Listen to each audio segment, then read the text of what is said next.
ദൈവനാമത്തിന് മഹത്വമുണ്ടാകട്ടെ. കടന്നു വന്ന എല്ലാ പ്രിയപ്പെട്ടവർക്കും ക്രിസ്തുയേശുവിൽ സ്നേഹവന്ദനം അറിയിക്കുന്നു. പ്രിയമുള്ളവരെ, 2 ആഴ്ചയായിട്ട് ഇവിടെ വന്നിരുന്നില്ല. ക്ഷമാപണം നിങ്ങളോടല്ല, ദൈവത്തോട് തന്നെ ചോദിച്ചു കഴിഞ്ഞു. ഇപ്പോൾ വന്ന് നിങ്ങളുടെ മുമ്പായി ചോദിക്കാം. പിന്നെ വരാതിരുന്നത് മനഃപൂർവ്വമല്ല എന്നുള്ളതാണ്. കഴിഞ്ഞ ആഴ്ചയാണെങ്കിൽ പല്ലെടുക്കാൻ പോയി 3-4 പല്ല് ഒന്നിച്ചെടുത്തു. 2 പല്ലെടുത്തപ്പോൾ ഡോക്ടർക്ക് തന്നെ ബാക്കി എടുക്കണമെന്ന് ചോദിച്ചു. പറിച്ചുകൊണ്ടിരിക്കുമ്പോൾ എടുക്കാൻ പോകും.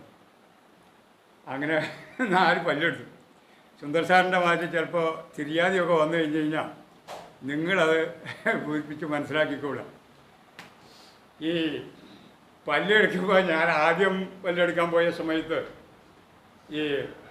ഈ വെന്നി ഡോക്ടറുടെ അടുത്ത് ഏതാണ്ട് ഒരു 15-20 വർഷത്തിനപ്പുറം മുമ്പ് ഒരിക്കൽ പല്ല് എടുക്കാൻ പോയി കഴിഞ്ഞപ്പോൾ ചോറുള്ള കാര്യം പറഞ്ഞു. ചോറ് എത്രയുണ്ടെന്ന് ചോദിച്ചു.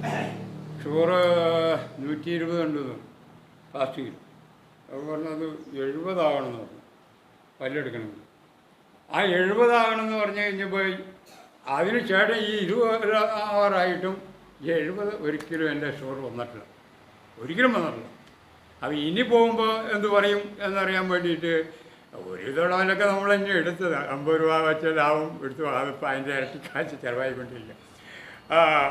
അപ്പോൾ പിന്നെ ചെന്ന് കഴിഞ്ഞ് വല്ലതും എടുത്തു എടുക്കാൻ ചെന്ന് കഴിഞ്ഞപ്പോൾ ഞാൻ പറഞ്ഞു ഷുഗറുണ്ടെന്ന് പറഞ്ഞു. ഷുഗറുണ്ടെന്ന് പറഞ്ഞു കഴിഞ്ഞപ്പോൾ ഷുഗറുണ്ടെങ്കിൽ എങ്ങനെ പല്ലെടുക്കണമെന്ന് ചോദിച്ചു. അപ്പോൾ ഞാൻ പറഞ്ഞു എനിക്ക് പിന്നെ മുറിവൊന്നും അങ്ങനെ പ്രശ്നമായിട്ട് വരാറില്ല എന്ന് പറഞ്ഞു, പഴുക്കാറൊന്നും ഇല്ലയെന്ന് പറഞ്ഞു. അങ്ങനെ പറഞ്ഞപ്പോൾ ഒരു ധൈര്യം കൊടുത്തപ്പോൾ ആൾ പല്ലെടുത്തു. എന്നിട്ട് വേറെ ഒരു 3-4 പല്ല് വെച്ചും തന്നു.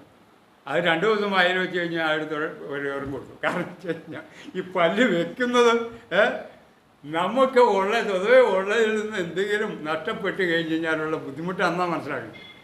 വേറെ എന്തൊക്കെയോ സാധനത്തിൻ്റെ ഇതൊക്കെ വെച്ചിട്ട് ഒട്ടിച്ച് പിടിച്ച് അന്ന് 1600 രൂപയും പോയി, ഫീസും പോയി, എല്ലാം പോയി. പ്രിയമുള്ളവരെ, ഞാൻ ചുരുക്കത്തിലൊന്നും പറഞ്ഞത് മാത്രമേ ഉള്ളൂ. ഇപ്പോൾ പല്ലെടുത്തിട്ടുണ്ട്. സുന്ദർ സാറിന് പല്ല് വെക്കാനുള്ള അവസ്ഥ എന്താണെന്നുള്ളത് ഞാൻ ഏതായാലും വെക്കണ്ട എന്നുള്ളൊരു തീരുമാനമാണ്. ബാക്കി ഒരു 3-4 ഉണ്ട്. അതുകൊണ്ട് ഇങ്ങനെ തൊപ്പി തടഞ്ഞ് പോകാം, അത് കഴിഞ്ഞ് നോക്കാം എന്ന് പറഞ്ഞിട്ടിരിക്കുകയാണ്. നമ്മൾ ഇന്നത്തെ ചിന്തയ്ക്ക് വേണ്ടിയിട്ട് ഒരു ഭാഗം വായിക്കാൻ ആഗ്രഹിക്കുന്നത് പെട്ടെന്ന് പറഞ്ഞ് തീർക്കാനാണ് ആഗ്രഹിക്കുന്നത്. അതായത് യോഹന്നാൻ്റെ സുവിശേഷം എടുക്കുമ്പോൾ അതിൻ്റെ 13-ാം അധ്യായം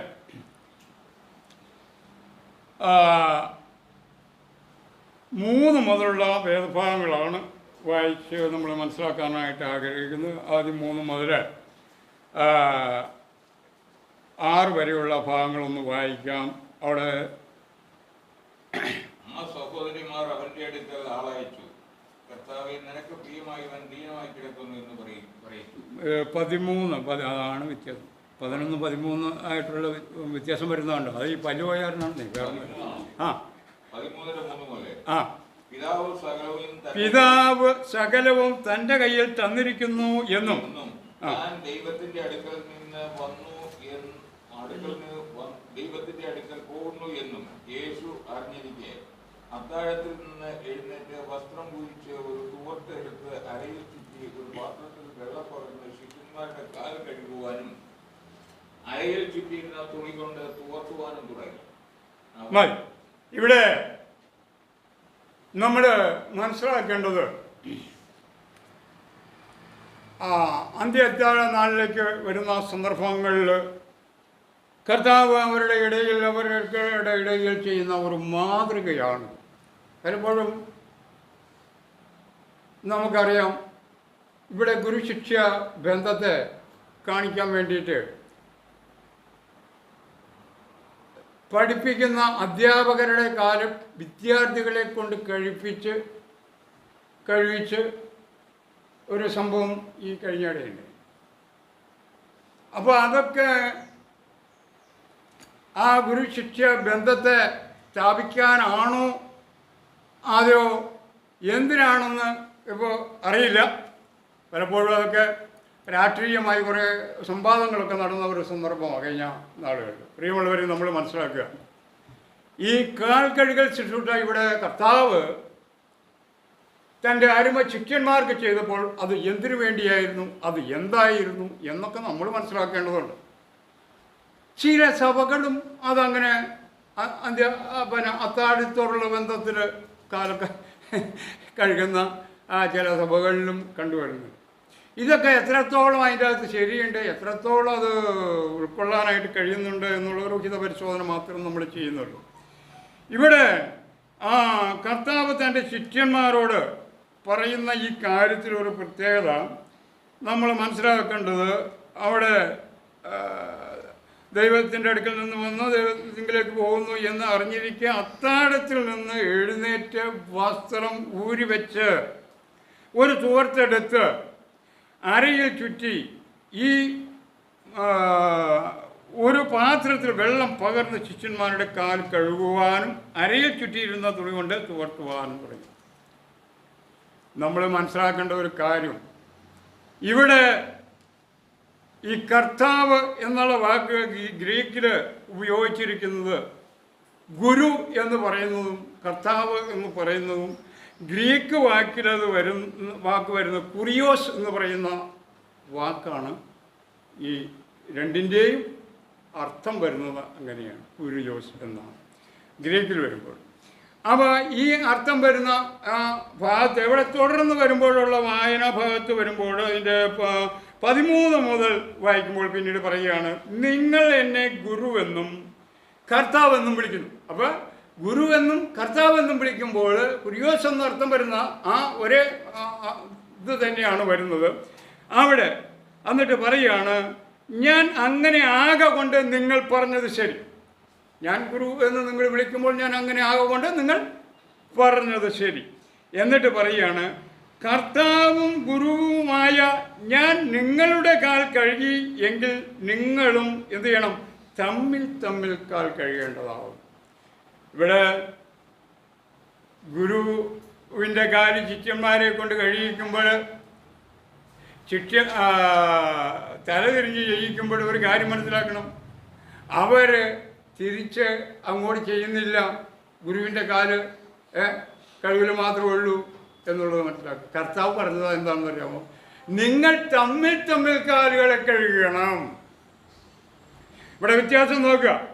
എന്നിട്ട് പറയുകയാണ്, നിങ്ങൾ എന്നെ ഗുരു എന്നും കർത്താവെന്നും വിളിക്കുന്നു, ഞാൻ അങ്ങനെ ആകെ കൊണ്ട് നിങ്ങൾ പറയുന്നത് ശരി. കർത്താവും ഗുരുവുമായ ഞാൻ നിങ്ങളുടെ കാൽ കഴുകിയെങ്കിൽ നിങ്ങളും തമ്മിൽ കാൽ കഴുകേണ്ടതാകുന്നു.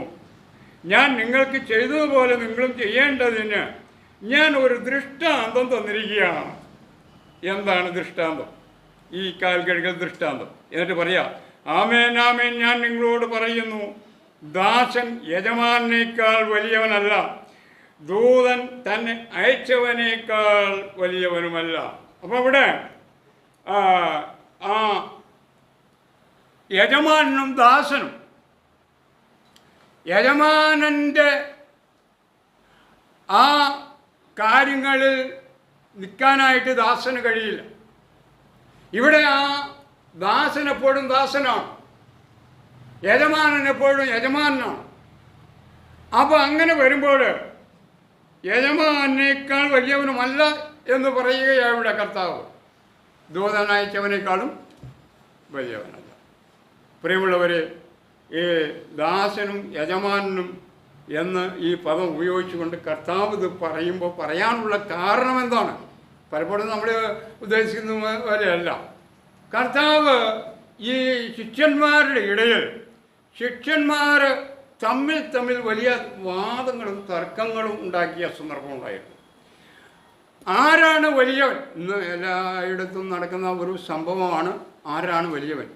സഭയിൽ ആരാണ് വലിയവൻ, അല്ലെങ്കിൽ സമൂഹത്തിൽ ആരാണ് വലിയവൻ, അല്ലെങ്കിൽ ഓരോ പ്രത്യേക വിഭാഗങ്ങളിൽ ആരാണ് വലിയവൻ എന്ന് തമ്മിലുള്ള ആ ഒരു തർക്കവും വാദവും അവിടെ നടക്കുമ്പോൾ കർത്താവ് വന്നിട്ട് ചോദിക്കുന്നുണ്ട്, നിങ്ങളെന്താണ് തർക്കിക്കുന്നതെന്ന് ചോദിക്കുന്നുണ്ട്. അതിൻ്റെ ചില ഭാഗങ്ങൾ നമുക്ക് കാണാൻ കഴിയും. ലൂക്കോസിൻ്റെ പുസ്തകം കൊടുക്കുമ്പോൾ 22-24, മർക്കോസ് 9-33 മുതൽ 35 വരെ വേദഭാഗങ്ങളിൽ തർക്കങ്ങൾ ആയിട്ട് നിലനിൽക്കുന്നതായിട്ട് നമുക്ക് കാണാം.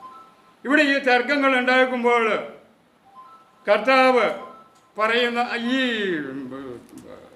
ഇവരുടെ പാദം കഴുകുവാനും തുവർത്തുവാനും ഒക്കെ ഉള്ള ആ സംഭവത്തിൽ ഏറ്റവും അതിപ്രധാനമായി കിടക്കുന്ന കാര്യമാണ് ലൂക്കോസ് 22:24 വായിക്കാം. അവിടെ പറയുന്നതായിട്ടുള്ള ഭാഗം നമുക്ക് ലൂക്കോസ് 22:24.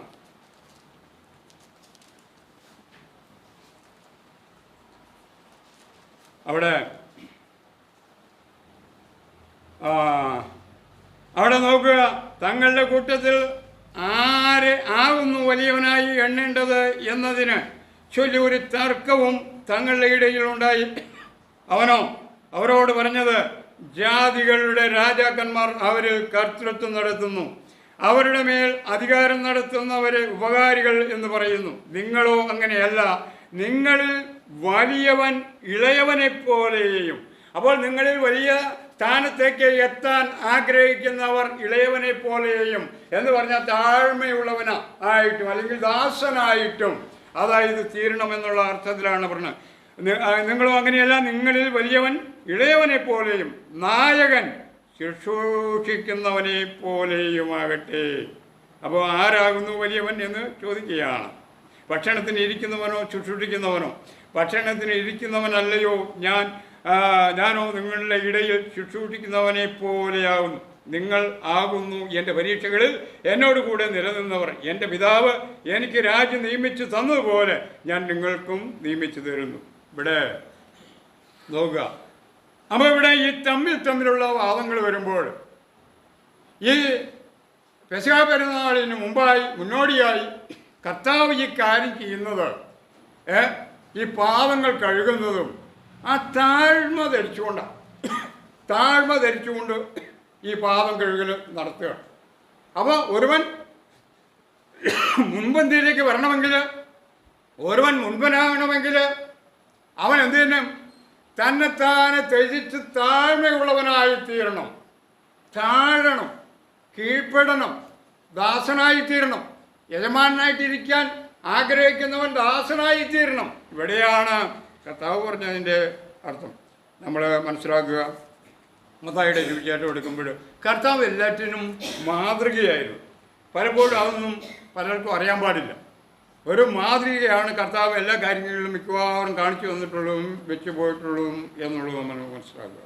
മത്തായിയുടെ സുവിശേഷം എടുക്കുമ്പോൾ 11:29 തിരുവചനം പറയുകയാണ്, അധ്വാനിക്കുന്നവരും ഭാരം ചുമക്കുന്നവരുമായുള്ളവരെ എല്ലാവരും എൻ്റെ അടുക്കൽ വരുവേൻ, ഞാൻ നിങ്ങളെ ആശ്വസിപ്പിക്കും. തുടർന്ന് 29 തിരുവചനം പറയുന്നു, ഞാൻ സൗമ്യതയും താഴ്മയും ഉള്ളവൻ ആകയാൽ എൻ്റെ നുകമേറ്റുകൊണ്ട് എന്നോട് പഠിപ്പീൻ.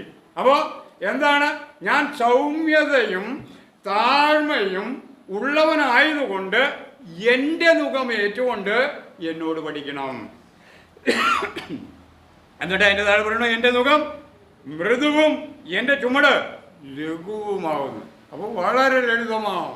കർത്താവ് നമുക്ക് തരുന്ന കാര്യങ്ങൾ, പറയുന്ന കാര്യങ്ങൾ കർത്താവ് മാതൃകയായിട്ട് കാണിച്ചു തന്നതാണ്. അത് വളരെ ലളിതമാണ്, ലഘുവാണ് എന്ന് പറയുന്നു. പലപ്പോൾ നമ്മളൊക്കെ ചിന്തിക്കുന്നത് പോലെ അത്ര ലഘുവായിട്ടുള്ള കാര്യമൊന്നും നമുക്ക് കേൾക്കാൻ മനസ്സില്ല.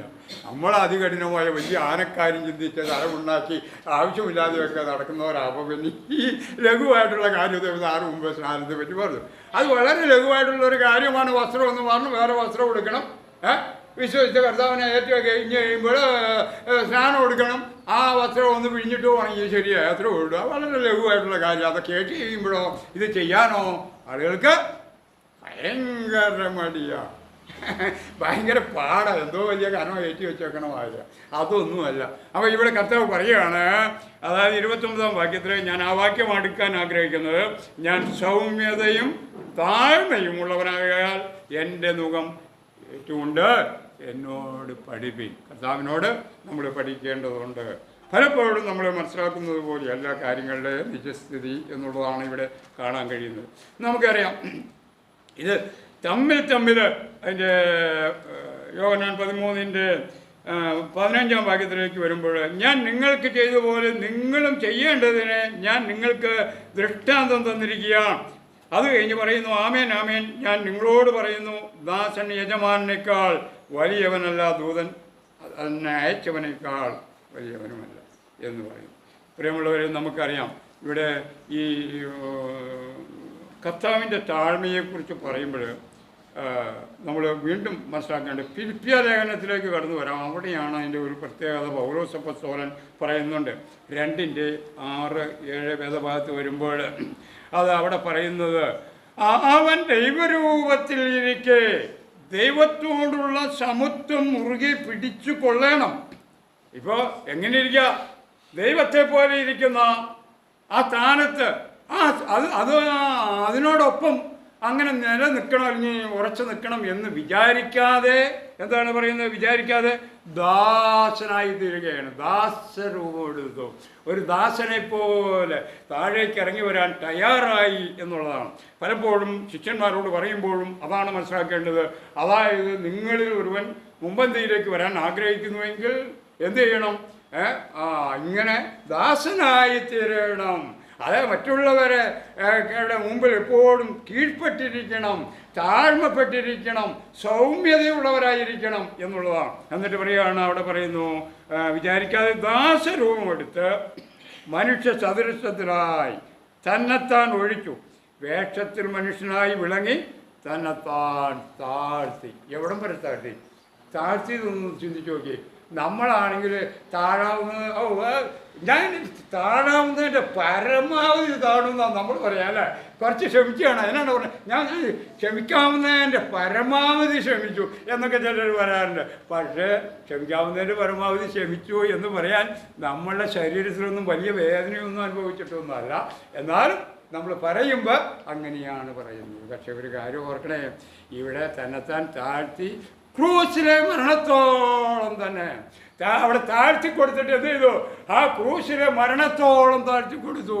തൻ്റെ ജീവനെ ലോകത്തിന് കൊടുക്കുവോളം അവിടെ താഴ്മ ധരിച്ചു, ഒരു ദാസനായി തീർന്നു. പ്രിയമുള്ളവരെ, ആ ദാസരൂപം എടുത്തുകൊണ്ടാണ് കർത്താവ് ഈ ഭൂമിയിലേക്ക് വന്ന് എന്നുള്ളത് നമ്മൾ മനസ്സിലാക്കേണ്ടിയിരിക്കുന്നു. ഇവിടെ എന്നിട്ട് പറയുകയാണ്, തന്നെത്താൻ താഴ്ത്തി മരണത്തോളം, ക്രൂസിലെ മരണത്തോളം തന്നെ താഴ്ത്തി എന്നാണ് പറയുന്നത്. വീണ്ടും നമുക്ക് പത്രോസിൻ്റെ ലേഖനം എടുക്കുമ്പോൾ അവിടെ അതിൻ്റെ 2 പത്രോസ് അതിൻ്റെ അവിടെ 21-ാം വാക്യം പറയുകയാണ്.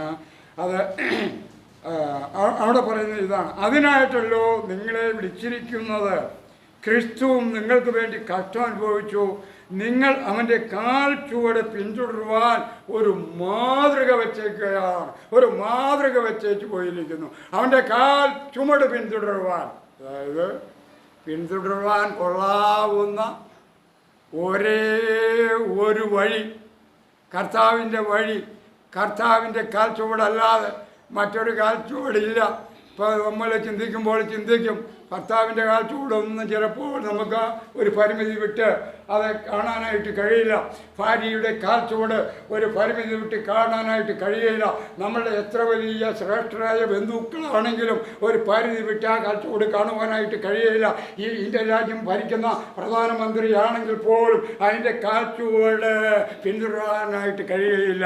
പ്രിയമുള്ളവരെ, കേരളത്തിലെ മുഖ്യമന്ത്രിയായാൽ പോലും അതിൻ്റെ കാൽ ചുവട് പിന്തുടരാനായിട്ട് കഴിയുകയില്ല. എന്നാൽ നമുക്ക് കാൽ ചുവട് പിന്തുടരുവാൻ കഴിയുന്ന ഏക വ്യക്തി കർത്താവായ യേശു ക്രിസ്തു. അതെ കാണിച്ചു തന്നിട്ടില്ല. ആ ക്രൂശിലെ മരണത്തോളം തന്നെ കാഴ്ചയാക്കി തീർന്ന യേശുവിൽ മാത്രമാണ്. മറ്റൊരാളിലും നമ്മൾ ഒരു എന്ന് വെച്ചതൊക്കെ ഇല്ല എന്നല്ല, അങ്ങനെ പരിധി വിട്ടൊന്നും നമുക്ക് കാണേണ്ടതില്ല. കർത്താവിൽ കാൽ ചുവട് പിന്തുടർന്നാൽ അതിൻ്റെ അവസാനം എന്താണെന്ന് നമുക്കറിയാൻ കഴിയും. അത് പിതാവിൻ്റെ അടുക്ക് സല്ലപിക്കുന്ന, സന്തോഷിക്കുന്ന ആ വലിയ നാടുകളിലേക്കുള്ള യാത്രയായിരിക്കും. ഇവിടെ ഒന്നും നമ്മൾ വിചാരിക്കുന്ന പോലെ നടക്കുന്ന കാര്യങ്ങളൊന്നുമല്ല. അപ്പോൾ ഇവിടെ ശിഷ്യന്മാരോട് അത് കാൽ കഴുകി അതിന് ശേഷം തമ്മിൽ നിങ്ങൾ ഇത് ചെയ്യുവിൻ എന്ന് പറഞ്ഞപ്പോൾ തമ്മിൽ താഴ്മപ്പെട്ടിരിക്കുന്നതിൻ്റെ പ്രത്യേകത അവിടെ ഓർമ്മിപ്പിക്കുകയാണ്. 1 പത്രോസ് അതിൻ്റെ 2-ാം അധ്യായം എടുക്കുമ്പോൾ അതിൻ്റെ 5 വാക്യം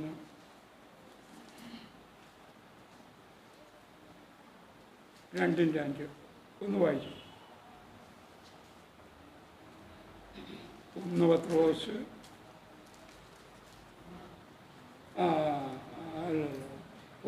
5:2 അവിടെ പറയുന്നത് ഇങ്ങനെയാണ്,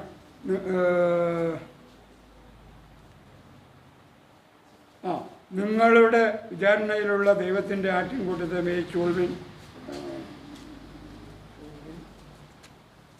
2:5 വാക്യത്തിൽ വരുമ്പോൾ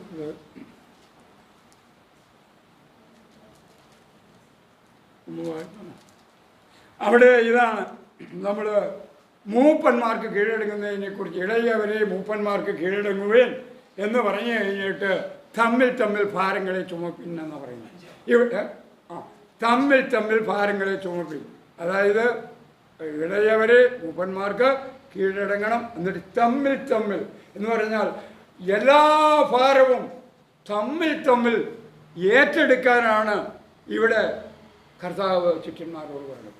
എന്ത് വന്നാലും, എന്ത് സംഭവിച്ചാലും, ഏത് കഷ്ടത വന്നാലും നിങ്ങൾ എന്ത് ചെയ്യണം? തമ്മിൽ തമ്മിൽ ആ ഭാരങ്ങളെ ഏറ്റെടുത്തുകൊണ്ട് ചെയ്യണം. അപ്പോൾ ഇവിടെ കാൽ കഴുകൽ വെറും ഒരു കാൽ കഴുകലായിട്ട് ചിന്തിച്ചുകൊണ്ട്, വെറും ഒരു ആചാര വേടിയായിട്ട് ചിന്തിച്ചുകൊണ്ട്, അല്ലെങ്കിൽ ഒരു ആചാരമായി ചിന്തിച്ചുകൊണ്ട് ഇത് ചെയ്താൽ എന്തോ പുണ്യമായി എന്ന് വിചാരിക്കുന്ന ചില സഭകളും അങ്ങനെ ചെയ്യുന്നുണ്ട്. തിരുവത്താഴം നടത്തുന്ന സമയത്ത് ഈ കാൽ കഴുകൽ ശുശ്രൂഷ ചെയ്യുന്നവരെ നമുക്ക് കാണാൻ കഴിയും. അവിടെ നമുക്ക് പലരെയും കാണാൻ കഴിയുന്നത് കാൽ കഴുകൽ ചടങ്ങ് നടത്തുമ്പോൾ അതിൽ ഇവരെന്താണ്, ഇവർക്ക് എന്തില്ല? വിനയമോ സ്നേഹമോ അല്ലെങ്കിൽ താഴ്മയോ ഇതൊന്നുമില്ല. അവിടെ അന്ന് ഒരു കാല് കഴിയുകയോ ചെയ്തു എന്ന് മാത്രമേ ഉള്ളൂ. എന്നാൽ നമ്മൾ മനസ്സിലാക്കേണ്ട ഒരു പ്രധാന സത്യം എന്താണെന്ന് പറയാമോ? ഇതൊരിക്കലും മുന്നോടിയായിട്ടുള്ള സഭയോടുള്ള ബന്ധത്തിൽ സഭയ്ക്ക് വേണ്ടി പറഞ്ഞിട്ടുള്ള കാര്യമേ അല്ല. ഇവിടെ തെറ്റിപ്പോവുക, ഇവിടെ വചനത്തിൻ്റെ അറിവുകേട് കൊണ്ടോ അന്ന് നടത്തിയത് അന്ന് നമ്മളും നടത്തിയപ്പോൾ വലിയ ഗേമമായി എന്നും പറഞ്ഞ് നടത്തുന്നവരുണ്ട്. ഈ തിരുവത്താഴം നടത്തുന്ന സമയത്ത് അത് എന്നതും കൂടി ചെയ്യുന്നവർ ചില സഭകളൊക്കെ അങ്ങനെ കണ്ടുവരുന്നുണ്ട്. പ്രിയമുള്ളവരെ, അവിടെ ഒരിക്കലും കർത്താവിന് ശേഷം ഈ കാര്യം ചെയ്യുമ്പോൾ അങ്ങനെ ചെയ്തതായിട്ട് എവിടെയും പറയുന്നില്ല, അങ്ങനെ ചെയ്യാനായിട്ട് നിഷ്കർഷിക്കുന്നില്ല. ഇപ്പം അതിന് കാരണം പറഞ്ഞു കഴിഞ്ഞ് കഴിഞ്ഞാൽ പ്രവൃത്തി 2-ാം അധ്യായത്തിലേക്ക് വരുമ്പോൾ 41-42 വേദഭാഗത്ത് വരുമ്പോൾ അങ്ങനെ ചെയ്തതായിട്ട് അവിടെ പറയുന്നില്ല. 20-ാം അധ്യായത്തിലേക്ക് വരുമ്പോൾ അവിടെ ചെയ്തതായിട്ട് പറയുന്നില്ല. പ്രിയമുള്ളവർ, നമ്മൾ മനസ്സിലാക്കേണ്ട ഒരു സത്യം, ഈ വേണ്ടാത്തത് ചെയ്യാൻ ഭയങ്കര, അല്ലെങ്കിൽ അതിപ്പോൾ ചെയ്തു എന്ന് വിചാരിച്ച് ഞാനതിന് തെറ്റായിട്ട് പറയുകയല്ല. കാരണം അത് കർത്താവ് കാണിച്ചു കൊടുത്ത ഒരു മാതൃക അത് എന്തിനായിരുന്നു, അത് എന്തിനു വേണ്ടിയാണ് ശിഷ്യന്മാരോട് പറഞ്ഞത്? ശിഷ്യന്മാരുടെ ഐക്യതയിൽ ഒട്ടും കുറയരുത്. അതായത് കർത്താവ് ക്രൂശിക്കപ്പെടാൻ പോകുന്നു, പിതാവിൻ്റെ അടുക്കിലേക്ക് തിരിച്ചു പോകുന്നു, ഇവർ തനിയെയാണ് ഇവിടെ ഉള്ളത്.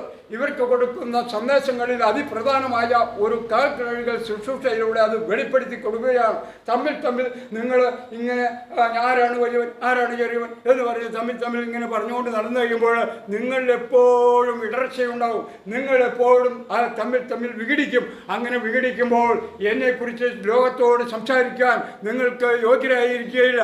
എന്നെക്കുറിച്ച് പറയുമ്പോൾ ഒരു വ്യക്തി ക്രിസ്തുവിൽ വിശ്വസിക്കാൻ ഇടയായിത്തീരില്ല.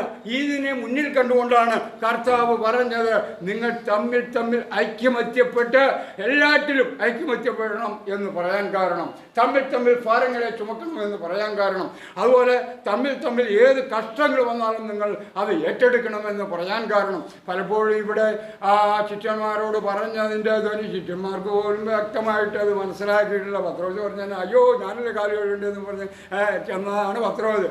ഞങ്ങളതല്ലയോ ചെയ്യേണ്ടത്. ഇവിടെ ചിലരൊക്കെ വിചാരിച്ചേക്കണേ, ചില വാദ്യന്മാർ വിചാരിച്ചോണേ എൻ്റെ കാലം കഴിച്ചപ്പോൾ ശരിയായി എന്നാണ്. ഒന്നുമില്ല. മറ്റേ വളരെ കാലം തൽക്കാലത്തേക്കൊന്ന് ചെളി പോയി കിട്ടും, അതുകൊണ്ട് വലിയ ഗുണമൊന്നും കിട്ടാൻ പോകുന്നില്ല. അപ്പോൾ ആ ഗുരുശിഷ്യ ബന്ധം, ഇപ്പോൾ ഈ ടീച്ചർ എന്നെ പഠിപ്പിച്ചിട്ടുണ്ടെങ്കിൽ പഠിപ്പിച്ചാലും പഠിപ്പിച്ചില്ലെങ്കിലും അത് ഇന്നമാതിരി പഠിപ്പിച്ച ഒരു ടീച്ചറാണെന്ന് അറിയുന്നവരൊക്കെ ടീച്ചർ ഒരു ബഹുമാനം കൊടുക്കുന്നുണ്ട്. അത് നമ്മുടെ ഭാര്യ ആയാലും ശരി ആ ബഹുമാനം കൊടുക്കുന്നുണ്ട്. ആ ടീച്ചറാണ് ആ ഗുരുസ്ഥാനത്ത് നിർത്തിക്കൊണ്ട് ലോകപരമായിട്ട് അത് കാണുന്നു. അതുകൊണ്ട് അവർക്ക് കൊടുക്കുന്ന ബഹുമാനം എല്ലാവരും കൊടുക്കുന്നുണ്ട്. അത് പോയി കാലൊക്കെ ഒന്ന് കഴുകി ഒന്ന് ക്ലിയറാക്കി പോയാൽ അല്ല എന്ന് വിചാരിക്കുന്നുണ്ട്. പ്രിയമുള്ളവരെ, അതൊക്കെ എന്തോ അത് എന്തിൻ്റെയോ പിന്നിലോ എന്തോ വാച കൊണ്ട് പറയിപ്പിക്കുകയോ ചെയ്യിക്കുകയോ ചെയ്യാം. അല്ലാതെ ഗുരുശിഷ്യ ബന്ധത്തിലൊന്നും ഒരു തകരാറും ആർക്കും വരാറില്ല. ഇനി എന്തെങ്കിലും കാരണം വെച്ചാൽ ഇവർ കാര്യം കഴിവിച്ചെന്ന് കൂട്ടിക്കോ, ആ ടീച്ചറോട് എന്തെങ്കിലും വൈരാഗ്യോ ഉള്ളിൽ പോരായ്മയോ അവനുണ്ടെങ്കിൽ കാര്യം കഴിയാലും അവനും മാറാൻ പോകില്ല. കാരണം അതങ്ങനെയാണ് അതിൻ്റെ കാര്യം. എന്നാൽ ഒരു കാര്യം ഓർക്കുക, കർത്താവ് ചെയ്തതിൽ മാതൃകയായി കാണിച്ചു കൊടുത്തതിൽ വളരെ കാമ്പുണ്ട്, വളരെ കാതലുണ്ട്. അത് കർത്താവ് മുന്നോടിയായിട്ട് ശിഷ്യന്മാരെ ഉറപ്പിക്കുവാൻ വേണ്ടി, മനസ്സിനെ ഉറപ്പിക്കുവാൻ വേണ്ടി, പിന്നീടുള്ള ശുശ്രൂഷയ്ക്ക് അവർക്ക് വരാൻ പോകുന്ന വിപത്തിന് മുന്നിൽ കണ്ടുകൊണ്ട് അതൊക്കെയും അവർ സഹിക്കാൻ വേണ്ടി ആണ് കൊടുത്തത്. യോഹന്നാൻ 16:33 പറയുന്നതല്ല, നിങ്ങൾക്ക് ഈ ലോകത്തിൽ കഷ്ടമുണ്ട്, എങ്കിലും ധൈര്യപ്പെടുവിൻ, ഞാൻ ലോകത്തെ ജയിച്ചിരിക്കുന്നു. ലോകത്തെ ജയിച്ചെങ്ങനെയാ?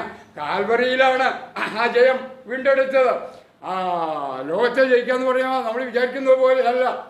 കാൽവറി ക്രൂശിൽ തന്നെത്താൻ താഴ്ത്തി ദാസനായി തീർന്ന് അവിടെ തന്നെത്താൻ വേഷത്തിൽ മനുഷ്യനായി വിളങ്ങി അത് ഇവിടെ ക്രൂശിലെ മരണത്തോളം താഴ്ത്തി. പ്രിയമുള്ളവരെ, എൻ്റെ വാക്കുകളെ ചുരുക്കുകയാണ്. കാരണം എന്ന് വെച്ച് കഴിഞ്ഞാൽ ഒരുപാട് പറഞ്ഞിട്ട് കാര്യമില്ല. അതിലും പോയി ഒരു വശത്ത് പറഞ്ഞാൽ തിരിയാതെയായി. അത് ഇനി തിരിയാൻ വല്ല മാർഗവും കണ്ടുപിടിക്കണം. ഒന്നും ഒരു മാർഗം കണ്ടുപിടിക്കാമല്ലോ. നിങ്ങൾക്ക് പറഞ്ഞിട്ട് കേട്ടിട്ട് മനസ്സിലാകാതെ വരുന്നുണ്ടോ? ഇല്ലല്ലോ. അത്യാവശ്യം മനസ്സിലാവണല്ലേ? നമ്മളൊക്കെ ഇതൊക്കെ കുറേ അറിയുന്ന ആളുകളായതുകൊണ്ടാണ്. അപ്പോൾ ഒരു കാര്യം നമ്മൾ മനസ്സിലാക്കുക, ശിഷ്യനും ഗുരുവും തമ്മിലുള്ള ആ ബന്ധം, അവിടെ ശിഷ്യന്മാരോട് നിങ്ങളെന്തായിത്തീരണമെന്ന് പറഞ്ഞും അത് താൻ അത് ശുശ്രൂഷിക്കും. അതായത് കാൽപാദം കഴുകി നിങ്ങളും ഇങ്ങനെ ചെയ്യണം എന്ന് പറയുമ്പോൾ അവരും തമ്മിൽ ആയിരിക്കേണ്ട അവസ്ഥയെക്കുറിച്ച് കർത്താവ് ഒരു മോഡൽ, ഒരു മാതൃക അവിടെ കൊടുത്തുകൊണ്ട് അത് ചെയ്യുകയാണ് എന്ന് മനസ്സിലാക്കും. ചിലരൊക്കെ അങ്ങനെ ചെയ്യണമെന്ന് പറഞ്ഞാൽ ചെയ്യുന്നവരെ ഞാൻ വിരോധമായിട്ട് പറയുക, അല്ലെങ്കിൽ ഒരു ഇഷ്ടക്കുറവുകൊണ്ട് പറയുകയൊന്നുമല്ല. അതൊന്നും ചെയ്യണമെന്ന് ഇവിടെ നിഷ്കർഷിച്ച ഒരു കാര്യമല്ല. നിയമത്തിൽ വരുമ്പോൾ കർത്താവ് 2 കാര്യങ്ങളാണ് ചെയ്തത്. ഒന്ന് എന്ത് ചെയ്തു? അപ്പം എടുത്തു. അപ്പം എടുത്തിട്ടാണ് പറയുന്നത്, എന്ത് പറയുന്നത്? എൻ്റെ ഓർമ്മയ്ക്കായി ഇത് ചെയ്യുവിൻ എന്ന് പറയും. എൻ്റെ ഓർമ്മയ്ക്കായിട്ട് ഞാൻ കാല് കഴുകി വരെ കഴിവാൻ പറഞ്ഞില്ല. കാല് കഴുകി വേറെ അത് വേറെ സമയത്ത് അവരോട് മാത്രം പറയുന്നത്. എന്നിട്ട് വീണ്ടും എന്ത് ചെയ്തു? വീഞ്ഞെടുത്തു. എൻ്റെ ഓർമ്മയ്ക്കായി ഇത് ചെയ്യണമെന്ന് പറയും. ഈ 2 വസ്തുക്കളെ മാത്രം എടുത്തിട്ട് കർത്താവ് പറയുകയാണ്, എൻ്റെ ഓർമ്മയ്ക്കായി ഇത് ചെയ്യുന്നു. അപ്പോൾ അവിടെ കാല് കഴുകിയ കാര്യം അതവിടെ നിൽക്കട്ടെ. കർത്താവിൻ്റെ ക്രൂശ് മരണത്തിൽ വരാൻ പോകുന്ന രക്ഷയുടെ പ്രാധാന്യം വെളിപ്പെടുത്തി കൊടുക്കാൻ ആ ശരീരത്തിലുള്ള രക്തവും ശരീരവും, തകർക്കപ്പെട്ട ശരീരവും മാംസവും അത് ഓർപ്പിക്കുവാൻ വേണ്ടി അത് വെച്ചിരുന്ന അപ്പവും വീഞ്ഞും എടുത്ത് കർത്താവ് അത്രയും പറഞ്ഞു. എന്നിട്ടത് ചെയ്യാൻ പറഞ്ഞു. അത് ചെയ്തിട്ടുള്ള ഭാഗങ്ങളിൽ എവിടെയും ലേഖനത്തിലും പറയുന്നില്ല. ലേഖനത്തിൽ പൗലോസ് വളരെ വ്യക്തമായിട്ട് എഴുതിയിട്ടുണ്ട് 11-ാം അധ്യായത്തിൽ. അവിടെ എവിടെയും പരാമർശിക്കപ്പെട്ടിട്ടില്ല. നിങ്ങൾ തമ്മിൽ കാല് കഴുകിയിട്ട് ഇത് ചെയ്താൽ മതി എന്നൊന്നും പറയുന്നില്ല. അവിടെ അങ്ങനെ ചെയ്തും കാണുന്നില്ല. അപ്പോൾ ഇതൊരു ഉപദേശമാണോ എന്തോ ആട്ടെ, നമ്മളത് ചെയ്യാറില്ല, ചെയ്യേണ്ട ആവശ്യമില്ല, അങ്ങനെ ചെയ്യണമെന്ന് അതായത് നമ്മളോട് നിഷ്കർഷിച്ചിട്ടില്ല. അതാണ് എൻ്റെ കാര്യം. ഇവിടെ നമ്മൾ മനസ്സിലാക്കുക, പ്രിയമുള്ളവർ, ഈ തമ്മിൽ കാൽ കഴുകുക അല്ലെങ്കിൽ കാൽ കഴുകാൻ ശുശ്രൂഷ അത് പലപ്പോഴും പലയിടത്തും ദുഃഖവെള്ളിയാഴ്ച, വ്യാഴാഴ്ചയൊക്കെ വരുമ്പോൾ പൗരോഹിത്യ സഭകൾ ഏറെ ചെയ്യുന്നുണ്ട്. അത് കഴിഞ്ഞിട്ട് ഉള്ള പ്രൊട്ടസ്റ്റൻ്റ് സഭകളിൽ ചിലരും ചെയ്യുന്നുണ്ട്. അതുകൊണ്ട് അങ്ങനെ പറഞ്ഞെന്ന് മാത്രം.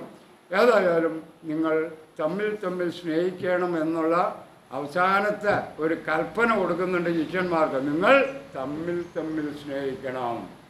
ഒടുക്കലായിട്ട് യോഹന്നാൻ 13:35 വരും. നിങ്ങൾ തമ്മിൽ സ്നേഹിക്കണം. ഒരു കാര്യം നമ്മൾ മനസ്സിലാക്കുക, ആ തമ്മിലുള്ള സ്നേഹത്തിൽ തന്നെ എന്താണ്? പൂർണ്ണമാണ് ദൈവസ്നേഹം. ദൈവത്തിൻ്റെ സ്നേഹം ഒരു സമസൃഷ്ടിയായ മനുഷ്യനോട് നമ്മൾ എങ്ങനെ ഇടപെടുന്നുവോ, നാം എങ്ങനെ സ്നേഹിക്കുന്നുവോ, ആ സ്നേഹത്തിൽ ഊന്നിയാണ് കിടക്കുന്നത് എന്നുള്ളത് മനസ്സിലാക്കുക. തമ്മിൽ സ്നേഹിക്കുക.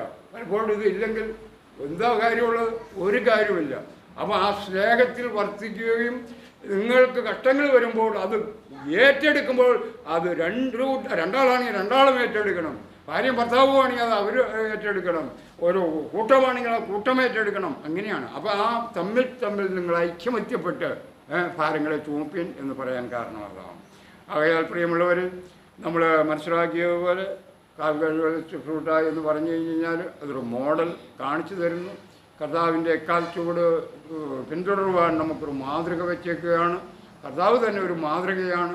ആ മാതൃകയിലേക്ക് നമ്മൾ കടന്നു വരുവാനും നമ്മൾ ഒരുവൻ എങ്ങനെയായാലും മുമ്പന്തിയിലേക്ക് വരാൻ ആഗ്രഹിക്കുന്നുവെങ്കിൽ നമ്മൾ ദാസനായി തീരേണ്ടതുണ്ട് എന്ന് ഇവിടെ വെളിപ്പെടുത്തുകയാണ്. ഗുരുവും ശിഷ്യനും എന്നുള്ള ബന്ധം അവിടെയാണ് കിടക്കുന്നത്. അപ്പോൾ അല്ലാണ്ട് അത് കഴുകുന്ന ആ ഒരു ഇതിലും മാത്രമല്ല. അപ്പോൾ നോക്കുക, നമ്മൾ മനസ്സിലാക്കുക, നമ്മുടെ ജീവിതത്തിൽ എവിടെയെങ്കിലും എന്തെങ്കിലുമൊക്കെ കാണിക്കുകയോ പറയുകയൊക്കെ ചെയ്യുമ്പോൾ സാറിന് ഒരു കാര്യം ഓർമ്മിച്ചു, ഇതൊന്നും ഇനി ഇവിടെയല്ല ഒരിടത്തും പറയാൻ പോലും പറ്റാത്ത കാലഘട്ടമാണ് വരുന്നത്. ഞാനിതിവിടെ പറഞ്ഞല്ലോ, എന്താ വന്നത് വരട്ടെ എന്ന് വെച്ചുകൊണ്ട് ഞാൻ പറഞ്ഞു. പക്ഷേ ചില തലങ്ങളിലൊന്നും പറയാൻ പറ്റാത്ത സാഹചര്യമായി കഴിഞ്ഞ് നിൽക്കുകയാണ്. കർത്താവിനെക്കുറിച്ചൊന്നും പറയാൻ പറ്റില്ല എന്ന് പറഞ്ഞു കഴിഞ്ഞാൽ പറ്റില്ല. അത് തന്നെ തല്ല് കൊള്ളു തന്നെ, ഇടി കൊള്ളു തന്നെ, വെട്ടിക്കൊന്ന ചാവ് തന്നെ. അതൊക്കെ അതിൻ്റെ പിന്നിൽ അങ്ങനെ സംഭവിച്ചുകൊണ്ടിരിക്കുക. സംഭവിക്കാൻ നാളുകൾ അടുത്തു എന്നാ. കേരളത്തിലൊന്നും ഇത് ഇനി വരാൻ വലിയ താമസമൊന്നുമില്ല. എങ്ങനെ പോയി കഴിഞ്ഞ് കഴിഞ്ഞാലും ഇപ്പോൾ ഒരു രീതി പറഞ്ഞു കഴിഞ്ഞ് കഴിഞ്ഞാൽ ഞാൻ പറഞ്ഞ അത് രാഷ്ട്രീയ ചിന്തയിലേക്ക് പോകും. ഞാൻ ഓർപ്പിക്കട്ടെ, ഇവിടെയും അങ്ങനത്തെ അനിഷ്ട സംഭവങ്ങൾ കടന്നു വരാൻ കാലങ്ങൾ ഏറെയില്ല. വരുമ്പോൾ നമ്മൾ വിചാരിച്ചാൽ നമുക്ക് പറയാൻ കഴിയില്ല. അതിന് മുമ്പ് പറയാനുള്ളതൊക്കെ പറഞ്ഞേക്കുക, ചെയ്യാനുള്ളതൊക്കെ ചെയ്തേക്കുക. നമുക്ക് ഒരു ദിവസം കിട്ടുന്നത് ഉപയോഗിച്ചേക്കുക. ഇത്ര മാത്രമേ പറയാനുള്ളൂ. ആകയാൽ പ്രിയമുള്ളവർ, ദൈവം നമ്മെ സ്നേഹിച്ചതുപോലെ നാം പരസ്പരം സ്നേഹിച്ച് സഭയെ നിലനിർത്തുവാനും സഭയെ നമുക്ക് വളർത്തുവാനും കൂടിയായിത്തീരട്ടെ. ഈ വാക്കുകളാൽ ദൈവം നമ്മെ അനുഗ്രഹിക്കും.